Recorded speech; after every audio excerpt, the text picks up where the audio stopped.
Hola chicos y chicas, el día de hoy vamos a tratar sobre el caso de John Wayne Gacy, mejor conocido como el payaso de Reno o Pogo el payaso. Ok, vamos a hablar acerca de él. Dice que sus padres fueron John Stanley Gacy y Marion Elaine Robinson. Dice que fue el único varón y el segundo de 3 hijos nacidos de John Stanley. El 20 de junio de 1900 y el 25 de diciembre de 1969 fue su fallecimiento. Un maniquista y de Marion Elaine. Marion nació el 4 de mayo de 1908 y falleció el 14 de diciembre de 1989. Era de ascendencia polaca y danesa. En su infancia sufrió de obesidad. Estaba muy unido a sus 2 hermanas y a su madre, quien cariñosamente le llamaba Johnny, pero era castigado frecuentemente por su padre, un alcohólico que abusaba físicamente de la familia y solía castigarle pegándole con un cinturón de cuero. Además abusaba físicamente de su madre. Esto le provocó a John un serio problema, ya que después de un tiempo, al entrar en la etapa de adolescencia, tuvo problemas sexuales. Tanto en su infancia como en la adolescencia se esforzaba por hacer que su padre se sintiera orgulloso de él, pero fueron pocas las veces que ganaba su aceptación. Su padre lo denigraba llamándole a menudo marica, estúpido y niño de mamá. A los 9 años de edad, un amigo de la familia abusó sexualmente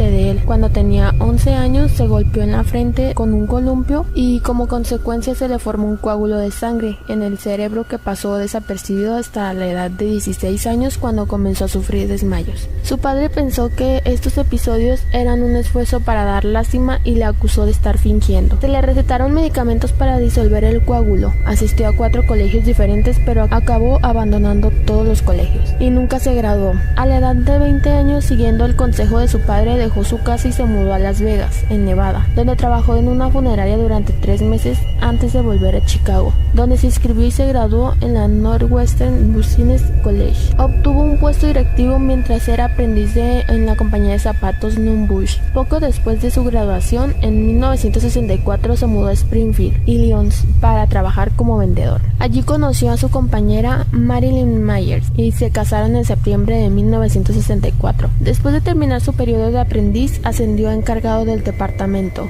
Fue muy activo en organizaciones de Springfield, se unió a Jace y ascendió a vicepresidente en 1965. Según un estudio del profesor de sociología de la Universidad de Alabama, Dennis Pick, John Wayne contrajo nupcias en 1964 y debido a sus problemas sexuales era muy rara la vez que conseguía una herencia. Y en una ocasión que la consiguió, engendró a su hija. Aquel año también tuvo su primera experiencia homosexual. Se mudó a Waterloo, Iowa, donde fue gerente de un restaurante de cadena perteneciente a la familia de su esposa. Su primer matrimonio terminó después de ser declarado culpable por abuso sexual a menores en 1968. Fue sentenciado a 10 años de prisión por este crimen, pero después de 18 meses recluido en la penitenciaria estatal de Anamosa, salió en libertad condicional el 18 de junio de 1970. Debido a su buen comportamiento después de abandonar la cárcel, se mudó nuevamente a Illinois, donde ocultó su registro criminal con éxito, hasta que la policía comenzó a investigarlo por sus asesinatos. En 1971 compró una casa en un sector anónimo de Norwood Park Township. Allí estableció un propio negocio dedicado a la construcción. La casa en la que residía fue demolida el 3 de mayo de 1979 y en 1982 se construyó otra en su lugar. Se casó por segunda vez con una mujer que conoció en la secundaria y ella junto a sus 2 hijos se mudaron con él. Se convirtió en un importante y respetado miembro de la comunidad, además de su show como payaso. Ok, aquí vamos a hacer una pausa en esto del show como payaso, porque dicen que él se basó mucho en hacer eso porque le llamaba mucho la atención los de edad. Entonces él sentía cuando los veía. Entonces de ahí decidió, para estar más cerca de ellos, hacer shows infantiles vestido de payaso y su nombre artístico era Pogo. Entonces ahí dicen que empezó a acercarse mucho y que muchos de los niños en los que él asistía a sus fiestas desaparecieron un poco después. En este puesto fue capaz de conocer e incluso ser fotografiado con la entonces primera dama Rosalind Carter. De hecho, Carter autografió la fotografía para John John Gacy los mejores deseos. Durante la búsqueda en la casa de Gacy después de ser arrestado, esta foto causó una vergüenza mayor al servidor de los Estados Unidos, al servidor del Servicio Secreto de los Estados Unidos, ya que en ella aparecía John con una chapa en un solapa que mostraba una letra S, lo que significaba que el Servicio Secreto le había otorgado la autorización para acceder a la información clasificada. Ahora sí vamos a pasar a lo siguiente, los asesinatos.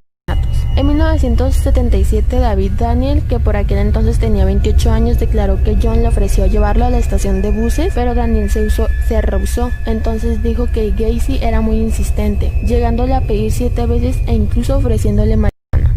De dos víctimas que fueron reportadas como supervivientes, Daniel es el único vivo para relatar el procedimiento de John, el cual consistía en atarlos, de diversas formas, sodomizarlos y por último estrangularlos. Ninguna sospecha recayó en John hasta el 12 de septiembre de 1978, cuando fue investigado después de la desaparición del adolescente de 15 años, Robert Pierce, quien fue visto por última vez camino de una entrevista de trabajo con él. Un allanamiento en casa de John reveló diversos artículos relacionados a otras desapariciones. El 22 de septiembre de 1978, John acudió a sus abogados y confesó sus crímenes. Declaró haber asesinado por primera vez en enero de 1972, cuando al clavar el cuchillo en el cuerpo de un joven y ver cómo la sangre le brotaba del cuerpo, sintió una sensación de excitación y eso comenzó a gustarle. También confesó haber matado 33 individuos e indicó la ubicación de 28 de los cuerpos a la policía. Estaban enterrados en su propiedad, la cual las otras 4 personas dijo las había arrojado al cercano río Des Plaines. Al menos una de las víctimas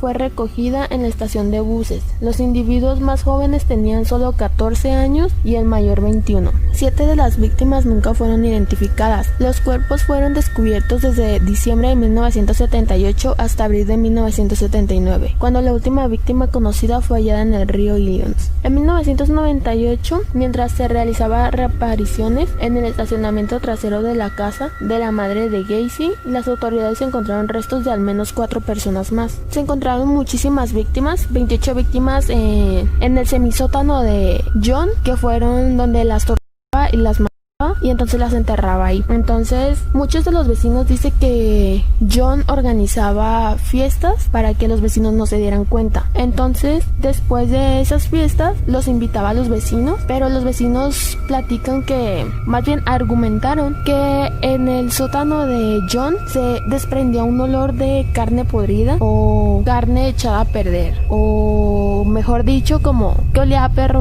Entonces John dijo que era que por la humedad de su sótano, que porque en el semisótano había, por la humedad de cuando compraron la casa, entonces desprendía un olor feo, pero realmente pues no sabemos, y hasta el punto donde se dio a conocer que eran las víctimas, que había 28 cadáveres de puros niños, porque decía que era homosexual, entonces mataba a puros hombres fueron sus víctimas, que fueron quien John los torturaba, los estrangulaba, después los violaba y los mataba y pues ya los enterraba en su sótano. Vamos a pasar al siguiente punto, que es el juicio y ejecución de John. El 6 de febrero de 1980 comenzó el juicio de Gacy en Chicago. Durante el juicio se declaró inocente, alegando problemas de desorden mental. Sin embargo, su testimonio fue rotundamente rechazado, ya que se le realizaron estudios de orden mental dando resultados negativos, es decir, que no tenía ni padecía de problemas mentales. Su abogado argumentó que John tenía lapsos de locura temporal en el momento de cada asesinato, pero antes y después recobraba la normalidad para atraer y disponer de las víctimas.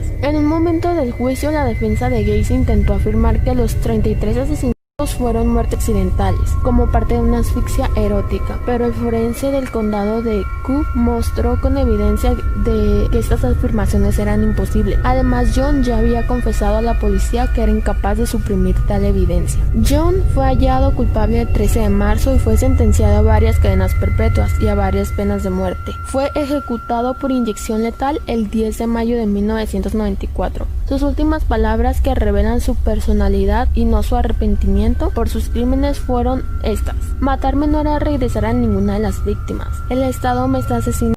Bésenme el trasero. Nunca sabrán dónde están los otros. Ok, aquí prácticamente dice que John, aparte de las 33 víctimas que ya se habían hallado, todavía tenía muchísimas más, porque afirmó que tenía muchas más y nunca el Estado las podría encontrar. Dice que muchas se tiraron en el río y hicieron búsquedas después de la muerte de John y después de que haya confesado esto. Hicieron búsquedas para saber si era cierto, pero en el río ya no se halló nada. Entonces fueron a la casa de John, la demolieron y no se encontró prácticamente nada. O no saben las personas, las autoridades, dónde más pudo haber escondido a más jóvenes, dónde más los pudo haber sepultado, porque de los cuerpos que se hallaron, 7 no fueron posiblemente reconocidos. O sea, no se pudieron reconocer. En el estado que estaba el cuerpo de estos jóvenes era un estado fatal, entonces no se pudo reconocer ni saber cómo, quiénes eran o todo eso. Ya hasta después, con las pruebas de sangre o no sé, de las pruebas que le sacaban a los muertos, entonces supieron quiénes eran. Pero fueron muchísimas víctimas,